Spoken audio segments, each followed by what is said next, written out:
All right, let's do this. I'm going to record here and I am recording over here. All right, everybody, this is the authorship Q&A. And I know I always tell you guys that I'm so excited to be here, but that's because I really am. Coming on live and answering some questions is like my favorite thing to do. Great news for us. We don't have any authorship questions today, so we'll be closing out with some classic QA from Safe House. As usual, all of the questions come in on the last day, so we'll have just enough to keep it interesting here. Today, we're going to be going over the statistics from Wheels Reinvented, my book launch. This was a book launch that we were choosing to do differently, and we're also going to talk about my upcoming trilogy and the publishing path that I am aiming for with that and why. Saraswati, I'm super happy that you're here for this as well. So let's get into it. We should have some time here for questions. So thank you all so much for being here. I'm going to take a nice big sip of espresso. Tutto bene. So let's go right in with looking at the stats. That's my favorite way to teach, is just transparency. So, but before that, we had decided that for the launch of Wheels Reinvented that we were going to do a book drop, as well as focus on sustainability when it came to the press tour. So typically with book launches, what you're going to do is you're going to go on a book tour that's very timely, but it's these moments that are there and then gone. Because I was pregnant and also because we're self-publishing and innovating, I chose to do this one by getting select book placements, certain podcasts. I flew to LA to do Soft White Underbelly, and we set up a funnel for things back then so that the wait list could be very entertaining for people. The wait list people were directed to go to from Soft White Underbelly. It's in the Buy My Book section of my app, of my website. But basically it was the same sales funnel that we had always used for Wheels Reinvented. And so people were able to get a little preview book, 7 Locks, 7 Keys, a lot more than anybody would ever ordinarily get with the book. And the bonuses that come with Wheels Reinvented as well are a lot more than people would ever ordinarily get with the book. But typically with launches, you don't see the final numbers until the last few days. So starting tomorrow, the open part window closes on the 2nd of June. No other author has done this like book drop thing. I'm testing it. I'm seeing how it works. I'm going to give you guys all of the details, but my reasoning behind it is that for a product, every other product launch involves scarcity in some way. Books are very strange in the sense that they can just kind of sit at room temperature for so long. People have them in their Amazon cart. And if you look at, like, if you've ever been on TikTok and TikTok shop, there's always an aspect of scarcity. Buy it now, buy it now, buy it now. And when there's an aspect of scarcity, people don't just let that book sit on their, digital to-do list, but they actually jump in and buy it. We also have a group of people doing this work together. You can never help people do anything on earth, but what you can do is create conditions and direct conditions. So the conditions I wanted for this book was that it would be incredibly easy to read, that it would make people feel good about themselves and their ability to finish what it is that they've started. To do that, they can work with the group.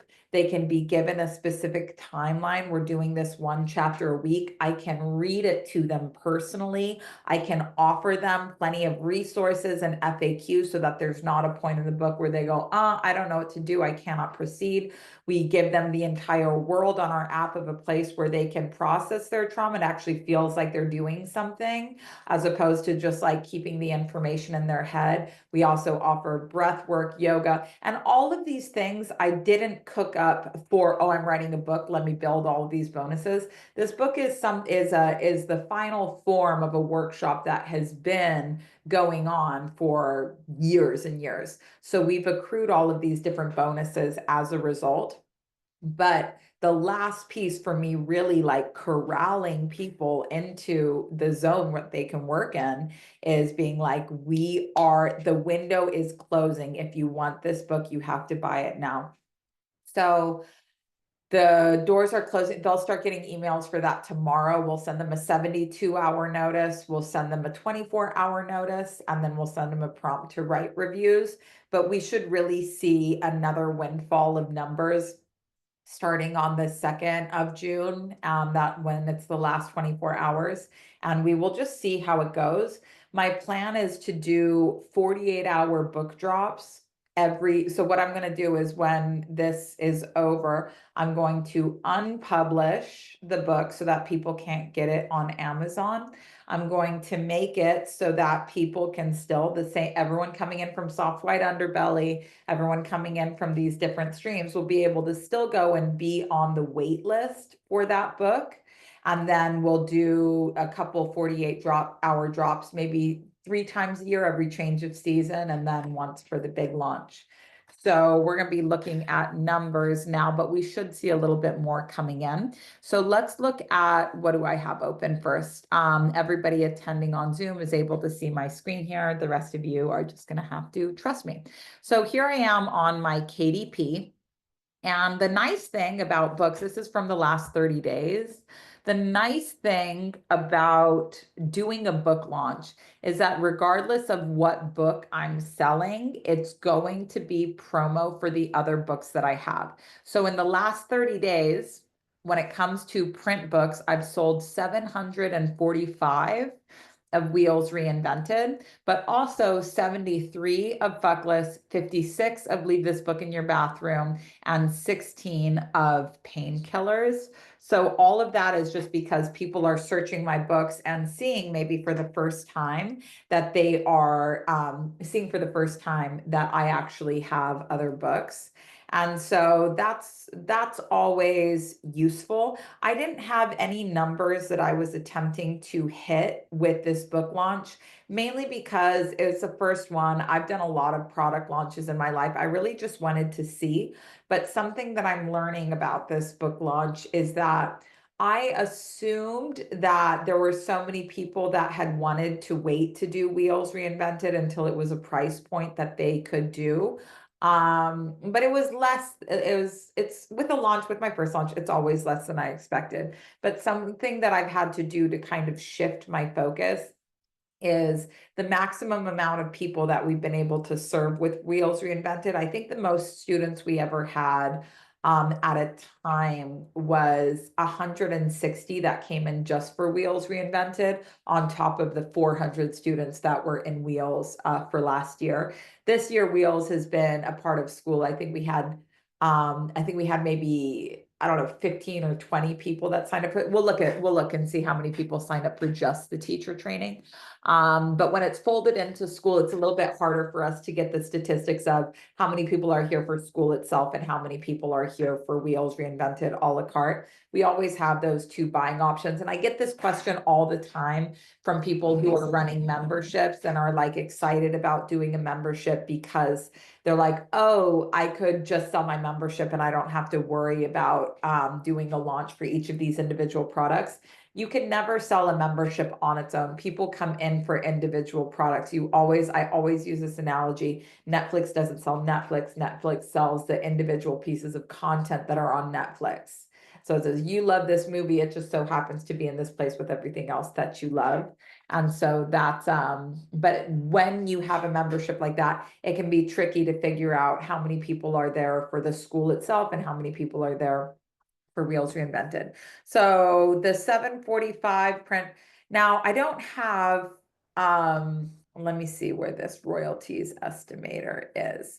So for the month of May, the royalties that I'm due are 9,556.18.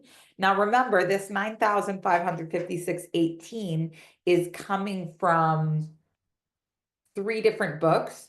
And also this is a place where I get 40% royalties. I'm sorry, where I get Amazon gets 40% royalties, where I get 60% royalties after print and ship costs. So I believe that, well, let's just do the math on this. Let me see if I can just find all books, deselect all, Wheels Reinvented, apply. So for just Wheels Reinvented for the month of May, 8,729 and 24 cents. Let's figure out what that works out to royalties per book. Let me just find my calculator here. 8,729 divided by, how many books do I have here? 745. Let's do it. So after print and ship costs, I get $11.71 per book when I go with Amazon. So on a $28 book, and this is just good hand math, on a $28 book, I get $11.71. Now, if I was with a conventional publishing company, my rate would probably be like 10%. And so on $8,000 worth of books, I would get $800 of royalties after my book advance is paid off. But something that I didn't know is that a lot of authors just never pay back their book advance, and you can get a book advance. I know of an author that just got a book advance of $300,000 and is nowhere near like paying that back. I'm not sure where everything landed with audiobook rights and yada yada, but to be able to get 300K on a book is pretty cool. Because let's imagine that I sold this book for 10 years. My plan is actually to sell it for life. But if I made 10 grand every single year on this book for 10 years, that's $100,000. But here's something to think of. Every launch is meant to get better and better. So I'm not going to, I mean, getting a $300,000 book deal is like insane. I would love to get something like that, of course, but if I sell this book for 10 years, I'll have gotten an equally good, I'll have gotten a 6-figure book deal. Now, how do you sell a book over and over for 10 years? You have to make a sales funnel because you're going to be so sick of talking about it. And so that you need to encapsulate that first time that you were talking about it, excited about it, sharing about it, and make that the sales funnel for it. I don't think that any product can ever afford to not have a sales funnel. And this was, I'm happy with these numbers. So that's my royalties, $11.71 per book for 745 books. And that was just on Wheels Reinvented. So let me pull that math for myself. 8,7, I think it was 8. Let me see if I can use the back button. It was like 8,271, I think. Let me get these numbers right because I want to give you guys the exact right data. Okay, apply. Select only these books, royalties estimator. For just this book, deselect, and this, and apply. Okay, 800, good thing I checked, 8,729, and we want to make sure that we count those 24 cents as well. Okay. Let's go over to Thrivecart and see what we have. All right, so when it comes to, oh, wow. Okay, so when it comes to the audio course for Wheels, I've sold 400 copies of that. 400 copies, 0 refunds. Now 400 copies of the audio course, which was also $28, but I keep 100% of those royalties. So 87 is what I got from Amazon. And then from the audio course, I have 11,200. 11,200, that brings me to a total of $19,929.21, which covers the painting I commissioned, which is, I can't wait to show you guys images of. The painting I commissioned was 17K. So I have a little bit of money left over to spend on jewelry. I'm so excited. And even though I kind of wasn't really supposed to, I have 2 pieces of jewelry coming in the pipeline that I'm very fucking excited about. So that's a total of 745 plus 400. Let me just write these book numbers down though, because I do not want to forget. 19,929. And then I'll keep you guys posted, but we probably have a bit more coming in on June 2nd. So 19,929. Definitely broke even on this one with 100% profit afterwards. So that's cool. And wow, proud of me. And so 745 plus 400, just make sure I get this right, is 1,145 copies sold. Did I think my book was going to sell a lot more than 1,145 copies? Yes, I sure certainly did. 250 is the average amount of copies that self-publishers sell, people that don't have any idea how to make a sales funnel. If you have a sales funnel and you understand launching, you could expect to see something much higher. But on average, 250 copies are what self-published authors sell when they just kind of reveal that they've written a book and that's what they're going to do. So I definitely chose to do self-publishing for this book in particular, just because when it comes to a story I have to tell, I'll work with a publisher. But when it comes to my story, I want the rights to my story forever. I want the rights to my story forever, and that's just what it is, because I don't have the energy to write this book again. There's no part 2 of this book. And when I sell my own short stories, it might be the same situation. But this was really like my cult memoir, and I knew that I wanted to own the rights to it in perpetuity, and that this is always something that would be useful for people. So I'm not thrilled with these numbers, but here's what I am thrilled about. I'm thrilled that I have surpassed that. The most people I've ever been able to serve on Wheels has been at a time, has been more or less, this is very high, but I'd rather aim high on this one. At the highest, it's been 600 people. This time I've served 1,145 people on the same teaching, and that's a real win for me. So I'm going to look at one more thing and just see Wheels Reinvented. I want to be looking at the sales for the last 90 days, and we will see. And so 14, this is cool. 14 people signed up for the teacher training, just the teacher training.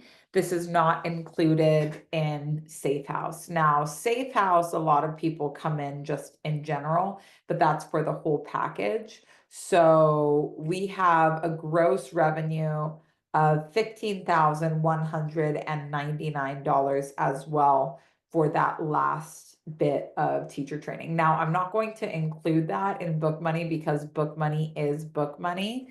But if I look at, let me see, Safe House for the last 30 days, and I'm very happy because, let's see, did I do this? Great. We have 231 people that came in for Wheels Reinvented. Now, I'm pretty sure that those are also including rebills. So I'm not, no, that's not true, because we'd have a lot more rebills than that. Let me scroll down and see if we have new customers that came in. You know, I'm not able to see here, but let me just see if we have 231 payments, gross revenue. I think that that's also, that seems high. If we were onboarding, because, well, when we onboarded 400 students, it was chaos. It didn't feel so chaotic this time. And I want to say that's because Magic is doing so well with it. But let me take a quick look at my Stripe and see what I have here. Let me just match numbers here. Thrive Card's telling me my gross was 48.5. Now over here, okay, cool. So these actually are new sales coming in, because my gross on Stripe is 64.8, and then we have PayPal as well. Thrive Card is including both PayPal. So that's pretty interesting that we have and a very low refund rate as well. So that's pretty exciting to me. When it comes to the stats for Safe House, I don't really care. I care about serving whoever it is that's in front of me. We run a monastery that had people training, initiating, like a monastery initiates at a temple. And a monastery would never be like, ooh, we're concerned that too many people are leaving, that too many people are coming in and trying it out and then leaving. What we know is that when people are ready, they can do it. And when they're not ready, they can't do it. So we have our workshop Mesoterica coming up, and Mesoterica is such a standalone product because it's like, if it's what you're looking for, it's exactly what you're looking for. But if it's not what you're looking for, there's no one can sell it to you. It's one of those things where if you're ready, when the student is ready, the teacher appears. And so I wanted to actually start off today's lecture by sharing this, that this is a truth. Anytime you want something, period, the universe has always got to clear space first. So if you want something to happen fast, you're going to go in and clear the space to receive it. Let's say you want to meet the love of your life. You're going to go into your life and clear out all of the habits that you wouldn't want to take with you on your wedding day. You clear out the habits of, I'm going to stop being super clingy. I'm going to get over this anxious attachment and learn to have secure attachments only. I don't want to be a smoker. I don't want to snoop through somebody's phone. I don't want to cheat or be paranoid that I'm being cheated on. I don't want to be a drinker. So you go in and clear space in that way. Now, if you're serious about wanting something and you don't clear the space, the universe has to clear it for you. And you usually take this really personally. Why are you taking things away from me? It's because you asked for more. But the universe always has to clear space first. This is the law of three. We always start at point zero at the top. Point zero is always the setting. Point zero is always space. The universe always clears space first. Now, space is like winter. Space is like winter where there's just not a lot going on, and it can feel very cold and it can feel very dark, and you feel like you're on empty. You say, I've got nothing, and what is this all for? If it costs money for you to clear space, you can get panicked about it and say, oh my God, how am I going to fill this space to make it worth it? You have to hold the line. You have to be comfortable in that void zone, because something new will come to populate it. So the more advanced that I get on my spiritual path, as well as my business path, I understand that just because I've delegated something, just because I've cleared the space, does not mean I'm going to profit off that space immediately. And the more intuitive I become, as well as strategic, I understand that I will be told to clear the space first, and then something I could never have expected is going to come my way, and I'm going to say, thank God that I have space for this. So Saraswati, this is what I was just in with Mesoterica. I see that the universe is clearing space. For what? I don't know. Delegating social media, I see the universe is clearing space. For what? I don't know. The thing that occupies the space, let's get out this trilogy. But learning how to kind of see this coming and apply it to myself. Every time I want something, what space am I willing to clear? How can I get over all of the different sabotages that I want to bring in? There's scarcity, I can't afford it. There's habit, I have to control it. Nobody can do it except for me. Everyone will leave me if I don't have it like this. And sometimes the answers come in the most unexpected places. In the middle of the night last night, I'm like, this is where the space needs to be cleared. And then it all makes sense. But the more practiced you become with this, instead of looking outside of your window and seeing your window and seeing winter and being like, no, you'll see that emptiness, you'll see that space, and you'll be filled with excitement, like the feeling before you get on a roller coaster, because you're like, with all this space, I just wonder what God's got in store for me here. Whatever it is, like, stoked. And I feel some really big stuff coming up. I have no idea what it is, but I'm already excited for it. I'm already clearing space for it, and I'm already grateful for it. So that'll be our little snip for today. Okay, so that's big. Oh, last thing that I wanted to talk about, re-authorship. Like I said, there was no questions for authorship this week, but if you have questions related to self-publishing, I'm going to prioritize Zoom. So just, oh, you posted a question in authorship. Do me a favor and move it, because it's not populating on here right now. Thank you. And I'll make sure that I answer that for you. We're looking at my next book, which is a trilogy called Yes Master. It's about being seduced by a guru. It's basically my erotic fantasy of Gurdjieff choosing me to be a part of his harem. And I've decided I have to try everything. I have to try everything. So I've never once been approached by a literary agent. And there's something about going looking for a literary agent and hoping it's the right one that feels off to me. And I can't tell if I have resistance to it or if it's just not for me. There's been a lot of things that I really tried to manifest perfectly, but when it comes to the selection, to me, selecting a literary agent is like selecting a partner. I don't know what I want. What I think I want is usually a disaster. I know how I want to feel, and how I want to feel from a literary agent is very supportive and very supported and very inspired. These are the two things that I want to feel from a literary agent. But this might, for me, like most things in life, I'm really here to respond to what's there. But this entire time, I've never been approached by even one literary agent. There has not ever been one literary agent that's like, let's do a book. And I know of so many people with much smaller followings, much more diluted teachings that, and I don't say that as a criticism, it's just a kind of where they are in the path, manifesting books basically. And these people are getting literary agents thrown at them every single day, but I have never been approached by a single literary agent before. Now, because of that, I've innovated in self-publishing and I've learned so much about the publishing industry in that way. But I've never tried. I've never made a book proposal. So I was like, okay, well, maybe for this trilogy, because this trilogy is fiction, it would be really cool to see this become a visual story, either a movie or a series. That's not, and I don't have the energy to shop something around. For me, hiring a literary agent would be somebody that shops it around on my behalf, that knows more than me, that can do it better than me. For me, it's not the energy. And something that I was very against was the idea of groveling for a literary agent. Who will choose me? I hated this, like the whole concept of querying. I have a very different relationship to it now, where it's like, I'm hiring you. You're going to work for me. You're going to work for my book.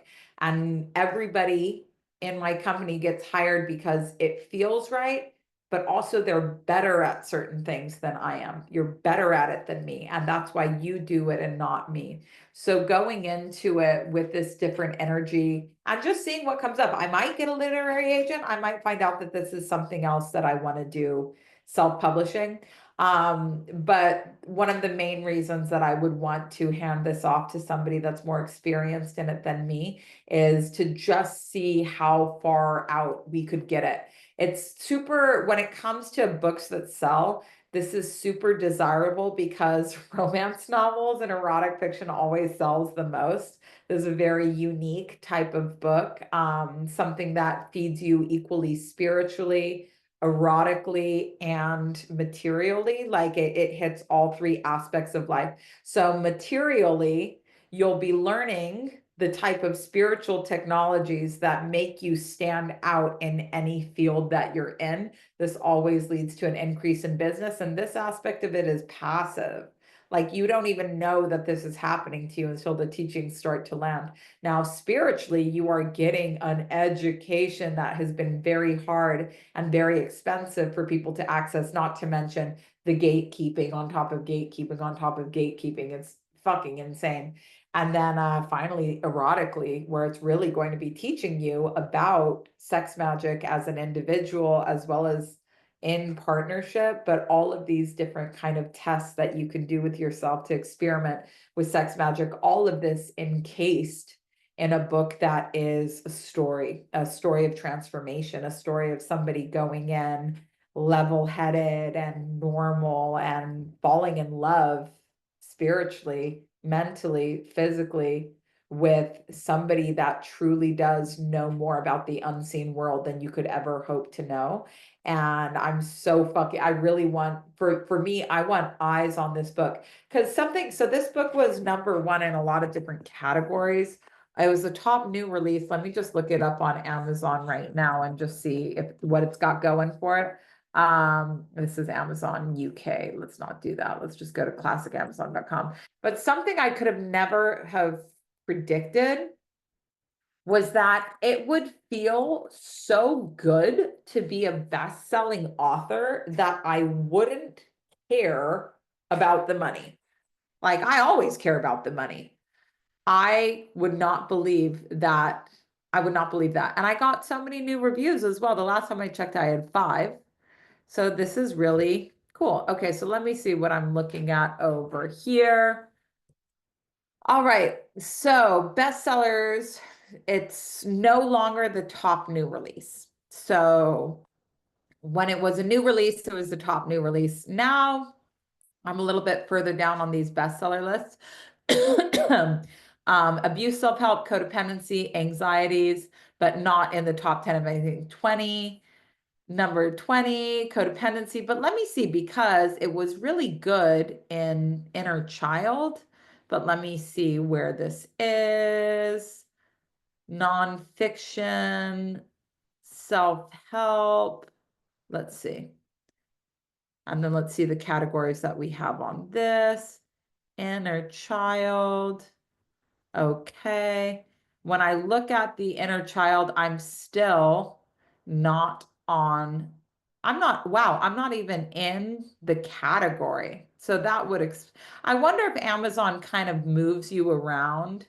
But I don't even see myself in the category for inner child work. So maybe they removed me from the category. To be honest, I don't really know.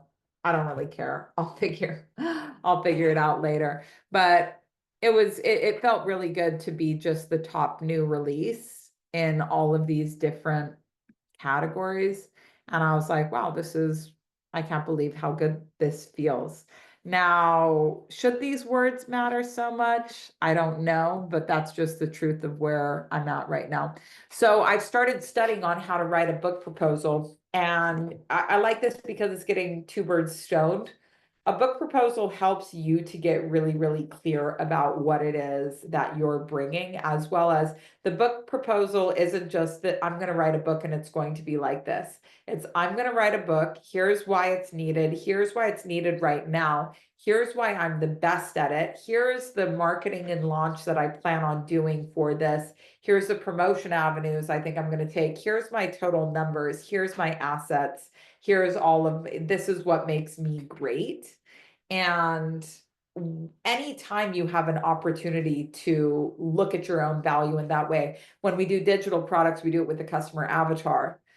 The book proposal is kind of like a very long 70-page, including the 2 preview chapters.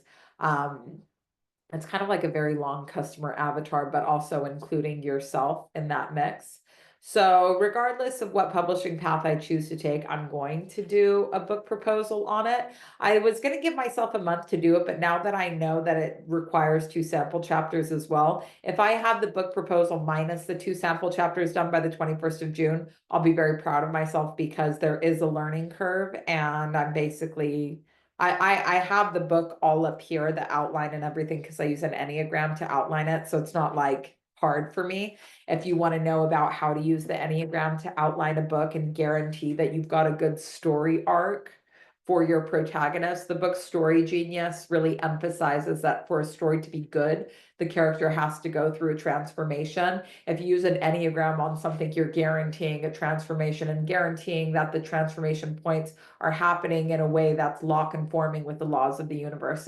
In other words, it makes sense for anybody that lives on planet Earth. And so there's definitely a resource and authorship on that for you. You can just go over to the resource list. But I'm going to put the proposal together, and then we'll see. The junction that I feel like I'm going to find myself at is like, what do I really want from this book? And here's what I really want. I'm ready to change my life. I'm ready to change my life. I'm ready to live like a different expression of my life. For the last 10 years, I've been a teacher in the online workshop space, and I love that. And it's something that I'm always going to do. But as somebody that is independent, everything I do, I manufacture for myself. The only unexpected things that show up for me are podcast invitations. And I would very much like to have a lot of things that take me out of my comfort zone, involve travel, and involve speaking and being out in the world in some way. I will always love the online space and I will always keep the online space going. I'm not trying to like leave the rat race because I really do love what I do. But everything that I do is manufactured by me with divine assistance. And I want to see a life for myself where I'm doing very different things, where it's not repetitive, where there's always something new being brought to it, and not something new like I planned us a vacation, something new like you're going to be speaking at a conference in Sedona. I said, oh, why would I be going to Sedona? How interesting is that? I want other people to coordinate and build events where I can just show up in all of these places that are not kind of troubleshot and manufactured by me. Anytime I think about running an event, I'm always running it through the data of my audience, but I want to meet new audiences. And it hadn't occurred to me until I spoke to a friend of mine who's had like enormous success in her writing. And I forgot that there are publishing deals that change someone's life. And I'm ready for my life to be changed. And I'm ready to do the work required to make sure that my life actually can change. That's the thing, is like, there's a good quote, Pure. You can have whatever the fuck you want. And if you want your life to be different, you can focus on how you want that new life to feel. But then you got to be willing to do the work. And it's got to be something that is realistic. Like the magic will come. But for example, if I said, okay, well, today I'm Onami and I write books and I teach workshops, but in my new life, I want to be a skydiving instructor. Like that has nothing to do with my destiny. It's not congruent. I would have to be either really disliking what I'm doing now and really like the idea of being a skydiving instructor for something like that to map out. So this kind of, I want to go from being here to being there, is something that might work if like you're in corporate or service and you hate it and you want to do something that's entrepreneurial, then yeah, maybe a shift like that. But once you're on your path, you're really meant to stay on your path and allow different expressions of it to come and meet you. So if I am currently a teacher and I would like to move more into the role of an author, I can't just sit around making vision boards around it and expecting everybody to show up and meet me. The thing is, once I change my habits and I'm like, then I'm already living a different life. If I want to change my life, I can change my habits. And it only takes me waking up at 5 a.m. for that first day to be living the life of an author and having the disciplines of an author and having the interests of an author and having the boundaries of an author. And when the greatest sign that something that you're manifesting is working is the feeling that who you are is changing, that you think different, that you act different, that you be different. This is what's required. Your beliefs create your reality, but your being attracts your life. So no amount of me saying, I want a literary agent because I want to have a six-figure, a multi-six-figure publishing deal and a movie deal while retaining the movie rights. I want all of these things, but I'm not going to change my day-to-day. It doesn't work like that. You change who you are. How do you change who you are if you're so busy? You clear space and then you fill that space with new habits. If you want to know more about filling space, I wrote a recent Substack on it. It also went out to my newsletter list. So that's a conclusion for everything that I have to say today. Let's look at some questions. What's the best way to start writing a book on childhood trauma, my experience, the lineage that passed it down, and who I've become and what I've done with my life in spite of it all? It's more like an autobiography with inspiration and sharing of how I heal using alternative methods. Here are my top 3 tips for somebody that is learning, that is wanting to write their book for the first time. The first one is going to be make a commitment to write every day in some way. If you are not writing a caption or a newsletter, write a letter to somebody else, but show up and write every single day to learn about your writing style. You don't want to learn about your writing style. So show up and write in some way every day. My second piece of advice to you is to surround yourself with other writers.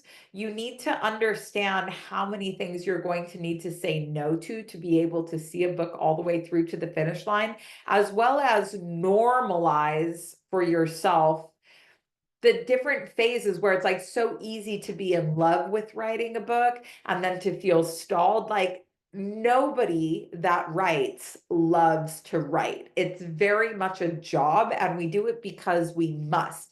But there's nothing more enchanting and nothing more beautiful than a book that hasn't been written yet. There's nothing more cringe and frustrating than the first draft of a book, especially when you're going over it the second draft going, what is this shit? Oh my God, I hate it. It's not this like delectable process, and only people that actually write books can verify this for you. It takes a lot of discipline and a lot of saying no to everything except for your book to actually see it through to the finish line. So surround yourself with authors as soon as you can. And if you don't, you can get on the Authorship small group, but we're talking about publishing once a month and I'm answering all your questions once a month. Authorship is also included in Safe House.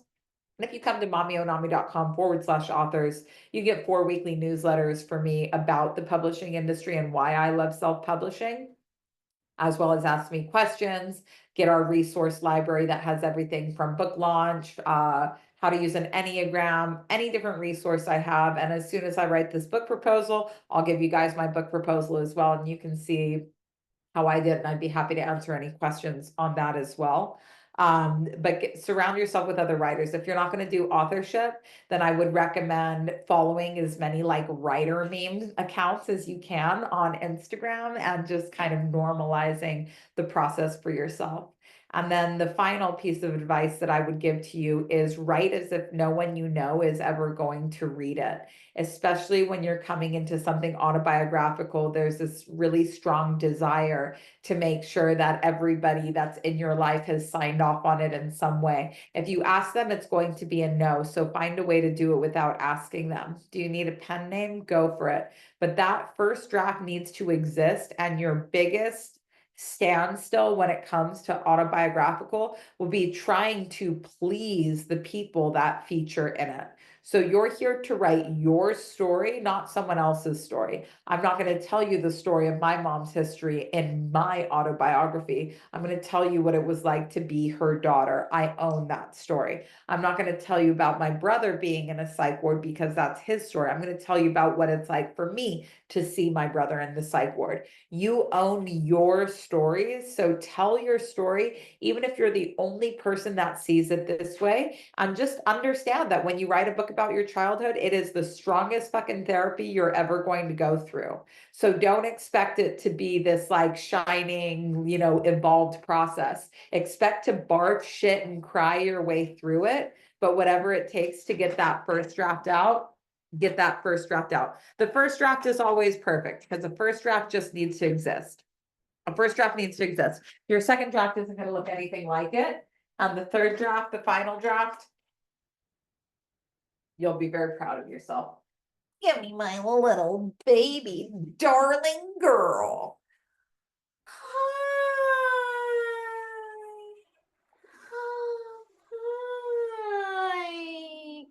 Gooey rewards everything with a little smile, no matter what you do. She always gives you the reward of a little smile. She says, thanks for trying. Thanks for trying. Okay, let's answer some questions, shall we? Culture differences, different marketing media. I don't know what you're saying.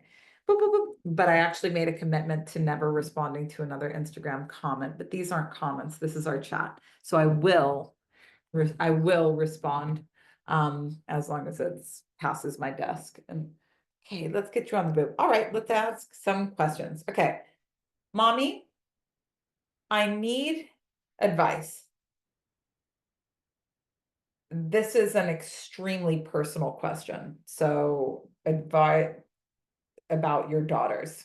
So I'm not going to answer that here, but I will answer it later. I'm good for you for asking it, but I will answer this for you later. Hi, mommy. I need some help thinking about how to start my social media. So when you're starting anything, a good rule of thumb is to introduce yourself. Hi, I'm this, and here I like to talk about this. Here's 5 interesting things about me. Will you tell me 5 interesting things about you? And let's be real, your first post isn't going to do shit on social media. So get it out there, get it done with. Introduce yourself, tell your story, and engage with any comments that show up on it. But rip the fucking Band-Aid. It's not going to go viral unless, every single social media god is like rooting for you. But chances are, when it comes to your first post on social media, you'll be very happy that they didn't go viral. So get them out, stop fucking stalling, introduce yourself, and say, oh, here's something unexplainable. What's the most unexplainable thing that ever happened to you? Here's 5 interesting things about me. Tell me 5 interesting things about you. I would recommend inviting people to talk with you in this space, but no matter what you're thinking about it, you're overthinking it. Just do it, Nike. You got it. What do you think about that? You laughing at me, my friend? You laughing at me? You laughing at me? Hi, mommy. I'm going to read you this question. Hi, mommy. I have a question regarding the nature of the menstrual cycle and how it might interact with our psyche. In some ways, I feel like this is a silly question. I'm still searching for the question, but perhaps what I'm really asking is harnessing techniques that when a more depressive element of ourselves come out when we really want to get shit done. Okay. So I'm going to have to summarize this, but I think I'm going to summarize this question so that you can use it. How do you deal with negative emotions? How do you deal with negative emotions when you're PMSing? So every single emotion at every single time of the month, regardless of what your gender is or however you identify, menstrual cycles, yes or no, emotions are for feeling. Feelings are for feeling. And so the same way that there's weather outside, you have weather inside. And the same way that like a rainy day makes you want to do certain things, a sad girl day is going to make you want to do certain things as well. And it's so beautiful. When it's rainy, you're like, I want to watch movies and I want to make soup and all of these things that are like on brand for rain that would never be on brand for a sunny day. And in this mindset, like every mood is really beautiful in its own way. But where you lose the ability to like access this beauty and access this medicine is just having such a tight grip on your plan. I have to be productive. I have to get things done. I'm going to override the flow. I'm going to override what my body is telling me. I'm going to override what everything. And even though you're aware that this is something that comes up with your menstrual cycle, criticizing yourself for what you desire and what you crave when you're not feeling like a sunny day on the inside is what can prevent you from getting what you need. And a lot of times this is coming from the fear that if I rest for one day, I'm never going to want to get out of bed. That's what happens when you never let yourself rest. It becomes a really tall order where you stay in bed past the point where you want to get out because you're just overwhelmed by the idea of potentially burning out again. So it's much more efficient to listen to this weather report and give yourself to the best of your ability what you're craving and needing at that time. Because a stitch in time saves 9, and burnout is like the biggest threat to entrepreneurs. Finally, let's say that you're on your period and you really, really don't feel like going out or that you have to go to work, you can ask yourself, how can I bring joy into this for me? What boundaries or what kind of rewards can I put into this to make it enjoyable for me? Let's say that you're about to bartend a shift all night. You could say, I'm going to give myself the gift of not drinking while I'm on my shift, or not drinking till the very end of it, so that it actually feels like a reward and not just like gas in the tank to get me through my shift, making me more irritable and more cranky than I already am. Wow, welcome to Hell Podcast. I had such a good time on your podcast. I had such a good time on your podcast. That was like my most favorite podcast that I've done so far this year. What a fun conversation. We got to bring up so much fun stuff. I'm really excited. I think this podcast is coming out. He'll tell us here in the comments. But my video editor, hopefully we got approval from you on this. My assistant was on it. But we want to make some snippets from it as well. We'll tag you, but I just absolutely loved being a part of that podcast. And it's just always nice to have an advanced spiritual discussion. Is like so fun. Let's answer a couple more questions. If Instagram has any questions, you guys can ask them now. And I'm just going to check and see. Turns out that I don't know how to check and see where oh, there you are. Let me see if I have. First live Q&A, I use the Enneagram for my online program on healing chronic diseases. Good job. So proud of this roadmap that includes all I've done to get to help, but the chat disappeared. Oh, but more clear on structures. Awesome. So love it, love it, love it. I'm a 6'2". I just finished my first shitty draft. Any advice for me? Be proud of yourself for the first shitty draft. Now go through with the second draft. Now you're going to need an editor for the third one, but the editor gets your second draft. Where's that podcast episode? You guys can follow the Real Welcome to Hell podcast. You see it right there. And you can see all of their details here, and we will tag them as well. We have lots of fun snippets and stuff from that. We have lots of fun snippets, so we'll tag them as a collaborator on those as well, and you'll be able to see. It was just here's the thing. When the student is really hungry, the teacher, I use this analogy with him, but when Tyga needs to nurse, my boobs are like exploding. It feels like my tits are being electrocuted. This is the milk letdown, but like I need to feed. Like it's a reciprocal relationship that we're in. The hungrier she comes, the better it's going to feel for me, because this is what my body is doing. And this is what it means to be a teacher. Like I'm so grateful when she can come and alleviate the pressure on my breast by being hungry. When a student is genuinely hungry, it feels so good for me to be able to give as freely as I possibly can, especially when the student is at a level of maturity where they're really able to absorb it. I don't have to worry about overfeeding or burping them. It's like, come hungry, leave happy. But this is what it means to nourish. And to quote one of my favorite teachers ever, Pure, this will be a good quote altogether if we can sandwich it all in. But when you need a teacher to be perfect, this is just because you are still trying to please your inner parents. You cannot comprehend that somebody could be worth learning from if they aren't perfect, and nobody's perfect. So it's your ego saying, this is how I keep myself from learning from anyone except for myself. And you end up just like eating your own shit all the time and thinking that it's gold, because you're not somebody that can be taught. You have to be somebody that can be taught. In Zen, they say you have to come with an empty cup.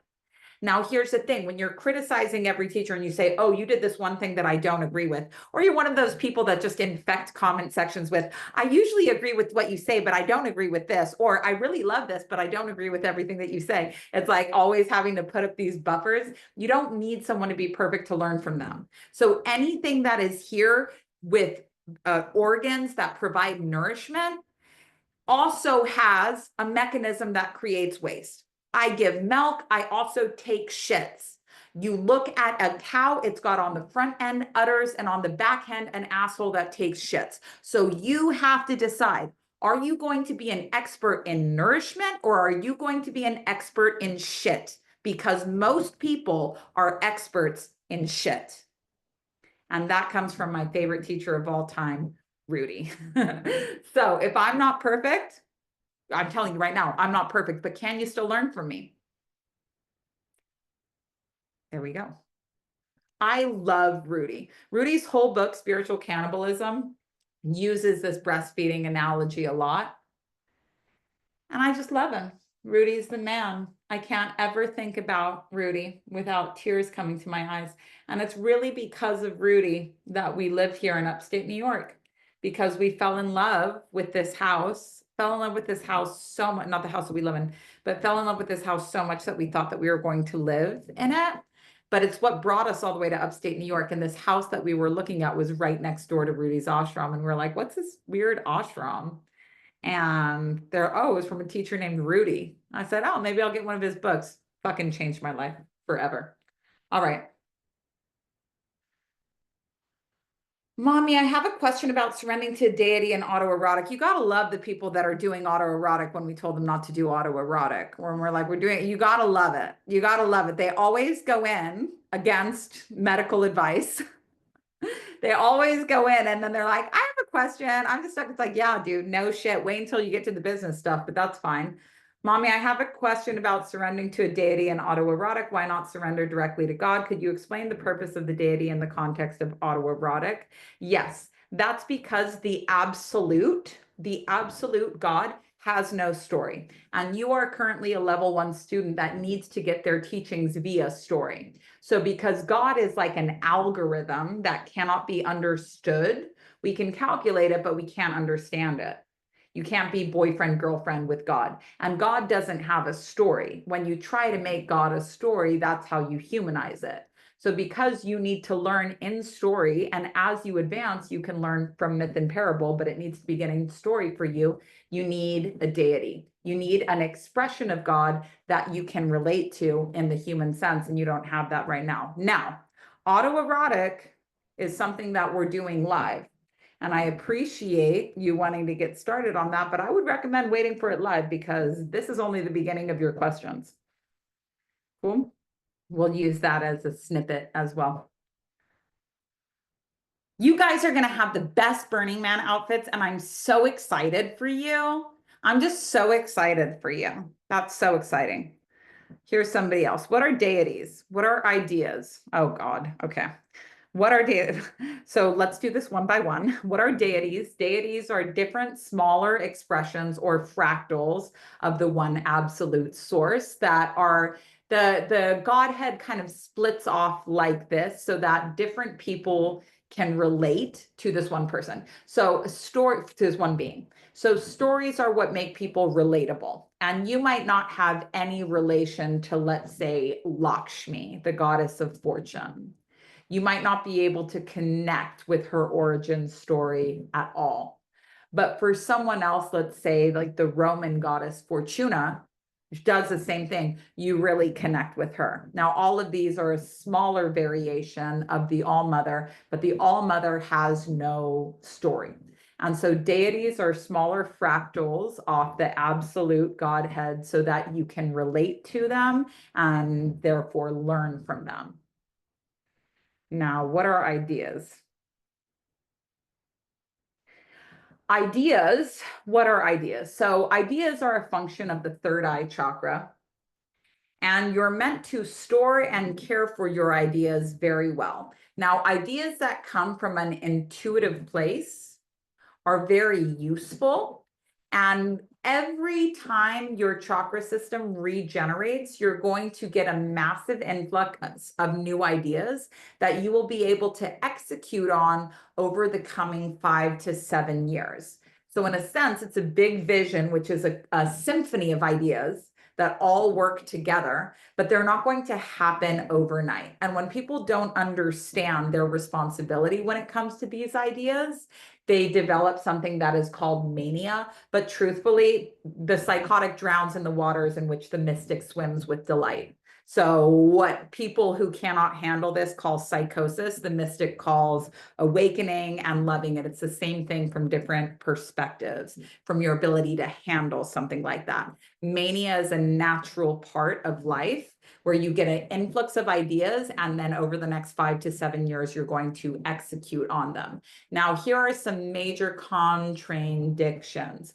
When your third eye is open, you're on natural psychedelics. If you add psychedelics or psychoactive substances to this state, especially if you do not have the structure or the wattage to hold this, the wattage and the structure being the state of groundedness that comes from the root, the state of deserving that comes from the second chakra, the I can factor and the freedom from worry that comes from the solar plexus, the authenticity and honoring that all is yours in due time that comes from the heart, the lack of jealousy that comes in the throat. When we have this base to be able to hold these ideas well, it's not a problem. But when we don't have this base, and most people don't, this is why people have Kundalini awakenings that land them in the psych ward, and then they add to this psychoactive or psychedelic substances, you are now opening up to all kinds of ideas, some that are for you and some that are not for you. Now, the problem with all of these is that all of these ideas are going to seem appetizing. And in psychosis or schizophrenia, which is also a symptom of this, you lose the ability to know which ideas are for you and which ones aren't. So really stupid things can seem like really good ideas. And this wouldn't be an issue for you if you had the base to handle it and kept your channel free and clear.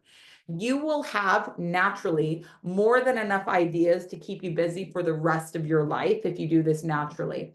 But if you are trying to simulate it because you don't want to do the grunt work of awakening, you're going to end up with a pretty serious problem on your hand.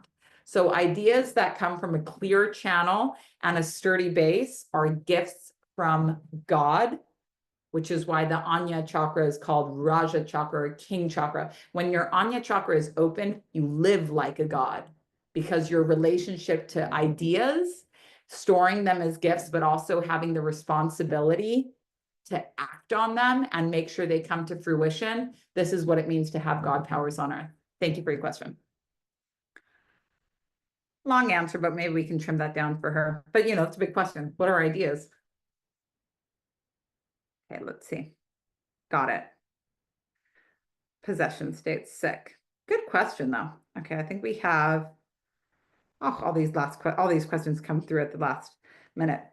I feel so boring and vanilla in my marketing right now. What recommendations do you have for spicing things up without being performative or inauthentic?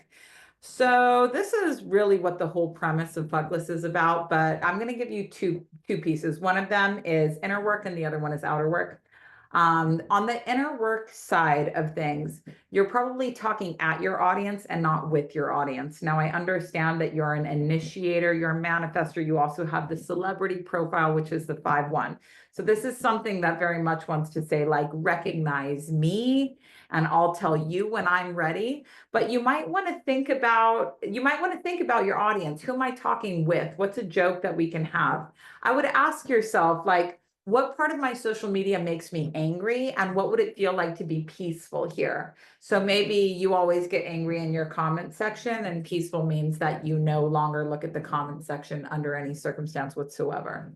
Now, the second thing is, a lot of times people get stuck in a social media rut, especially Instagram for millennials, because it was just kind of the first platform like that.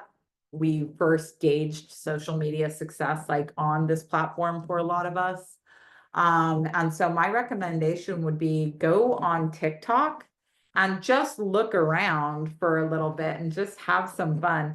TikTok sets trends and Instagram sustains trends, but there's always really fun trends going around on TikTok. And if you're on that platform, you're going to start by taking in a lot of content. And if you're at that stage, we're not going to talk about any of that. I worked social media for a really long time before I delegated it.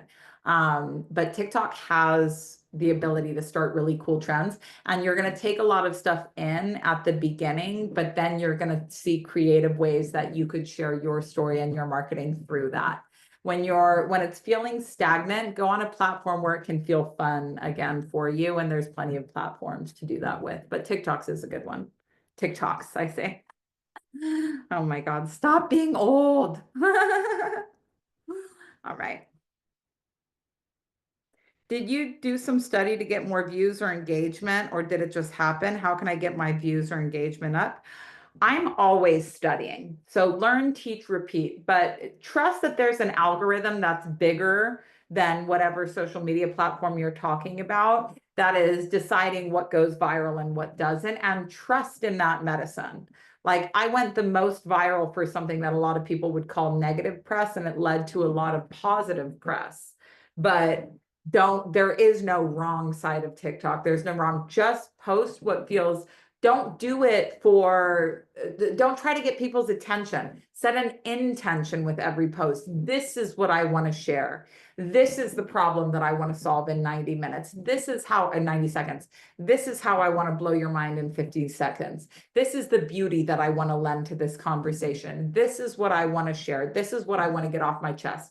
Take it out of the attention. When you're doing things for attention, it's never going to work. You're going to burn yourself out. It's inauthentic. And anytime you're doing something for attention, it's pointing at a block at the heart chakra. Take it out of the world of attention into the world of intention and see what happens there. When you're doing it out of intention, you care less about how many people see it. All you care about is that it lands for the people who do. I think that's useful for people. Okay, I think I have 2 more questions, okay? In the Enneagram, what makes the points 3 and 5 so difficult? I'm trying to identify where I am in the cycle. So 3 is difficult because that's the point where you have to change. That is the being function of the Enneagram.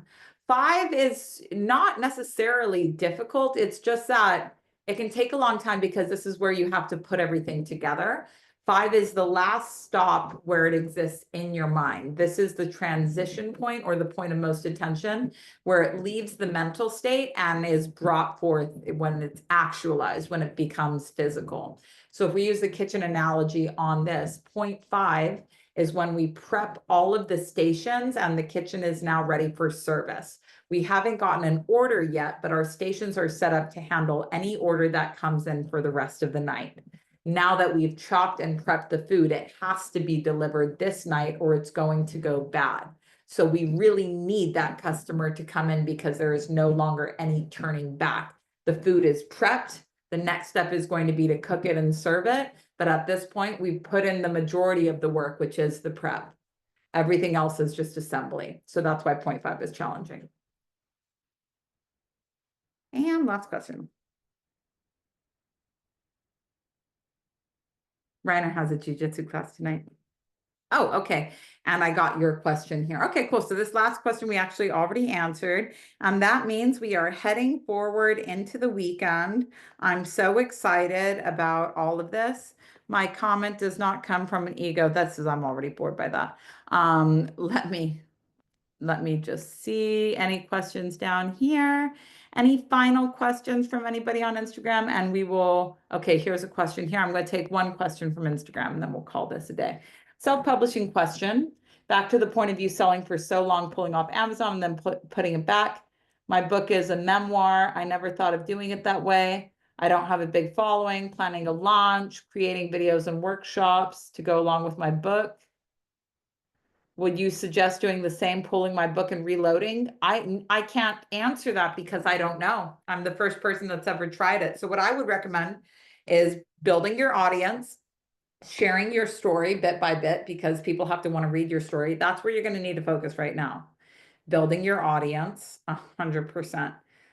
Customer avatar, all of this stuff, but actually putting out content there, talking about your story a lot, because you also want to get more comfortable telling your story so that it's not, it becomes, you need to make peace with your story. If you're telling your story for the very first time ever in a book, it's going to take you 10 years. Like it took Demi Moore 10 years to write her book. A very, very good book, but it's very deep therapy. And so you want to get a little bit more comfortable with telling your story, and that'll also help you to build an audience. But do I recommend? I can't. Nobody's ever done this before except for me. So I'll share with you all of the stats and you can decide for you if it works or not, if it's something that you want to do or not, but that's fine. So someone says someone is pretending to be you on TikTok. There's seriously like 15 people pretending to be me on TikTok, and also like 15 people pretending to be me on Instagram and also on YouTube and everywhere else. And I love this. And I don't tell people, oh, watch out, because Louis Vuitton doesn't tell people, hey, if a cargo van is, if somebody wearing a trench coat accosts you on Canal Street and insists that they have real Louis Vuitton bags in the back of their cargo van, will you come buy one? I swear they're real. If you fall for that, you're a fucking dumbass. Louis Vuitton doesn't do that because Louis Vuitton knows that the more people that try to imitate it, the stronger it makes its brand. Everybody knows, like, no matter how many fake Louis Vuitton bags you buy, it will never substitute your deep craving for the real deal. So their brand only gets stronger. And in a sense, all of these little fakes are just placeholders for the real deal. Now, look, if there's a teacher that has never talked to you before and is all of a sudden DMing you in 2025 saying, hello, dear. If they call you dear, it's coming from Nigeria, just, period. If it's coming from WhatsApp at all, no. But there's a comedian that was like making a joke about WhatsApp. He's like, WhatsApp? What could I possibly read on WhatsApp? Oh, they dug a well in your hometown? It's like so funny. But no. Idris Shah says real gold, fake gold only exists because real gold exists. I don't care if somebody copies and pastes every single word that I say. They can't detract from me. They're not taking my sales. Are you kidding me? No ways.